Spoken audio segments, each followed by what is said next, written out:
अस्सलाम वालेकुम, welcome to conflict card रात। दोस्तों 5 मार्च की रात को इंडियन एयरफोर्स का एक SU-30 MKI fighter jet Assam के एरिया में गिरकर क्रैश हो गया। और जिस एरिया में ये फाइटर जेट क्रैश हुआ है वो चाइना के डिस्प्यूटेड एरिया से मैक्सिमम कोई 100-150 किलोमीटर दूर का एरिया, यानी कि बहुत कुछ ज़्यादा दूर एरिया नहीं है। और फाइटर जेट्स के मामले में, मिसाइल्स के मामले में 100-150 किलोमीटर कोई ज़्यादा मानी नहीं रखता। इसके साथ साथ इस एयरक्राफ्ट के क्रैश के साथ बहुत सी नई कंट्रोवर्सीज का आगाज भी हो चुका है। पहली कंट्रोवर्सी तो ये है कि जो ईरानियन शिप इंडियन पानियों के नज़दीक अमेरिका ने तबाह कर दी, इंडिया उसमें क्यों इनएक्टिव रहा, उसको लिंक किया जा रहा है इंडिया के फाइटर जेट क्रैश के साथ। और इसके साथ साथ ये भी कहा जा रहा है कि चाइनीज इलेक्ट्रॉनिक वॉरफेयर सिस्टम या GPS डिस्ट्रप्शन की वजह से इस फाइटर एयरक्राफ्ट का क्रैश हुआ है। और अगर चाइना की इलेक्ट्रॉनिक वॉरफेयर सिस्टम्स की वजह से ये हुआ है तो सेम वैसे ही इलेक्ट्रॉनिक वॉरफेयर सिस्टम पाकिस्तान भी यूज कर रहा है। तो इन तमाम चीजों को आपस में इंटरलिंक किया जा रहा है और इन्हीं चीजों को हम डिस्कस भी करेंगे। इंडियन एयरफोर्स का जो SU-30 क्रैश हुआ है, इसको लेकर दो थ्योरीज हैं। आसाम में बेसिकली दो बड़े एयरफोर्स स्टेशन है, 3 है बेसिकली, लेकिन जो SU-30 MKI को हाउस करते हैं वो 2-3 है। पहला तो है तेजपुर एयरफोर्स स्टेशन, जहां नंबर 2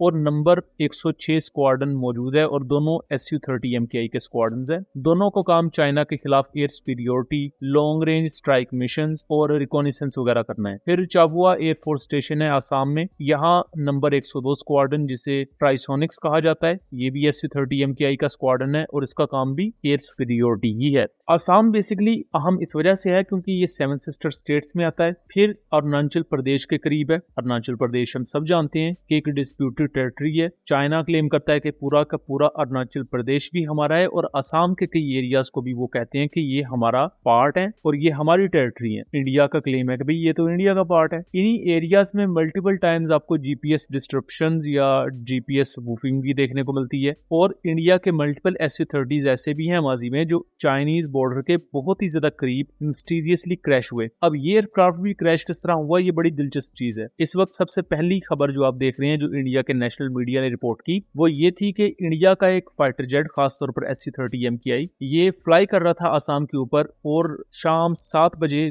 और कुछ मिनट पर इसका राब्ता कंट्रोल टावर से खत्म हो गया। ये रडार पर दिखना ही बंद हो गया। तो इंडियन एयरफोर्स की ऑफिशियल टीम और लोकल एडमिनिस्ट्रेशन की टीम्स लॉन्च की जाती हैं एयरक्राफ्ट का मलबा ढूंढने के लिए या ऑब्वियसली ये पता लगाने के लिए कि एयरक्राफ्ट के साथ क्या बना है, कोई इमरजेंसी लैंडिंग हुई है या क्या मामला है। उसके 1.5 घंटे बाद या घंटे बाद ये इंडिया ऑफिशियली अनाउंस कर देता है और विजुअल्स आना शुरू हो जाते हैं कि इंडिया का SU-30 MKI आसाम में गिरकर क्रैश हो चुका है। और जब ये खबर आती है तो ये काफी ज्यादा शॉकिंग चीज थी कि एक तो चाइना के बॉर्डर के करीब और पहले इस एयरक्राफ्ट का GPS जो ट्रैक था वो खत्म हो गया, वो अपने रडार से गायब हो गया। फिर अचानक खबर आ गई कि ये एयरक्राफ्ट गिरकर क्रैश हो चुका है। 2 पायलट्स होते हैं SU-30 में, एक अपनी जान गंवा देता है, एक इजेक्ट करने में कामयाब रहता है। यहाँ तक कि इंडिया का जो SU-30 का क्रैश हुआ है इसको लेकर कुछ Iranian Telegram channels IRGC based, basically pro IRGC, pro Iran, वो खुश हो रहे हैं। खुश वो क्यों हो रहे हैं? बिकॉज 4 मार्च को ईरान की मौज क्लास फ्रिगेट जो कि 17 फरवरी को इंडिया के ऑफिशियल दौरे पर आई थी इंटरनेशनल फ्लीट रिव्यू के लिए, वो जब वापस जा रही थी ईरान में तो श्रीलंका और इंडिया के ऑफिशियल वाटर टेरिटरी के करीब अमेरिका की USS वेस्ट वर्जीनिया, जो कि बेसिकली एक ओहायो क्लास न्यूक्लियर सबमरीन है, वो अपने मार्क 48 टॉर्पीडो को फायर करती है और ईरान की मौज क्लास फ्रिगेट को तबाह कर देती है। उसकी ये ऑफिशियल विजुअल्स जो अमेरिका ने रिलीज किए हैं वो आप देख सकते हैं। इस पूरे सिनेरियो में मल्टीपल जो ईरानियन सेलर्स थे, ईरानियन नेवी के कमांडर्स थे, वो शहीद हो जाते हैं, कई जो थे वो जख्मी होते हैं। और ये वाकया चूंकि इंडियन पानियों में ही या इंडियन पानियों के नजदीक पेश आया था तो इंडिया की कोस्ट गार्ड और इंडियन नेवी इन ईरानियन सेलर्स को रेस्क्यू करने नहीं आती। इनको रेस्क्यू पता किसने किया था? श्रीलंकन नेवी ने। हालांकि उन बेचारों की तादाद भी कम है, उनके पास रिसोर्सेज भी कम है, इवन इस सब के बावजूद भी उन्होंने ह्यूमैनिटेरियन बेसिस पर ईरानियन सेलर्स को रेस्क्यू किया। इंडियन नेवी जिसके पास रिसोर्सेज भी ज्यादा है, जो कि बेहतर तरीके से रेस्क्यू कर सकती थी और कई लोग जो जख्मी होने के बाद शहीद हुए वो शायद उनकी जान बच जाती, बट इंडियन नेवी ने उन्हें नहीं रेस्क्यू किया। और ये पूरी दुनिया में इस वक्त कंट्रोवर्सी डिस्कस की जा रही है कि क्या इंडिया ने जानबूझ के कोऑर्डिनेट्स प्रोवाइड किए, बिकॉज वो शिप इंडिया की मेहमान थी। जैसे Pakistani ships as a goodwill gesture दूसरे कंट्रीज में जाती हैं मैरीटाइम ऑपरेशंस परफॉर्म करने के लिए, तो ये शिप फ्लीट रिव्यू के लिए इंडिया आई हुई थी और वहां एक्सरसाइजेस भी इसने कंडक्ट की हैं 17 फरवरी से लेकर। और फिर ये जब वापस जा रही थी तब इसे अमेरिकन सबमरीन ने निशाना बनाया। शिप तो डिस्ट्रॉय होगी लेकिन इंडियन ओशन में हुई और इंडिया के एक्सक्लूसिव इकोनॉमिक जोन के करीब हुई और इंडिया ने रेस्क्यू भी नहीं किया। तो इस चीज को लेकर ईरानियन साइड पर फिर इंडियन एयरक्राफ्ट जो क्रैश हुआ है उसकी खुशी मनाई जा रही है। इसके लेकर एक दूसरा नुक्ता नजर ये भी है कि भाई चाइना के इलेक्ट्रॉनिक वॉरफेयर सिस्टम ने जो जीपीएस स्पूफिंग की और इस एयरक्राफ्ट के ऑनबोर्ड एवियोनिक्स में खलल पैदा किया, या आप कह लें कि इसके ऑनबोर्ड एवियोनिक्स को उसने जैम कर दिया, जिसकी वजह से फाइटर पायलट भी पजल हो गया आई बिलीव, और वो इसे सही तरीके से काबू नहीं कर सका। अल्टीमेटली आसाम में एयरक्राफ्ट गिरकर क्रैश हो गया। और अगर आप देखें तो चाइना जिस किस्म के इलेक्ट्रॉनिक वॉरफेयर सिस्टम्स यूज कर रहा है, सेम वैसे ही इलेक्ट्रॉनिक वॉरफेयर सिस्टम या उनमें से अक्सरियत को पाकिस्तान एयरफोर्स या पाकिस्तान आर्मी यूज करती है। और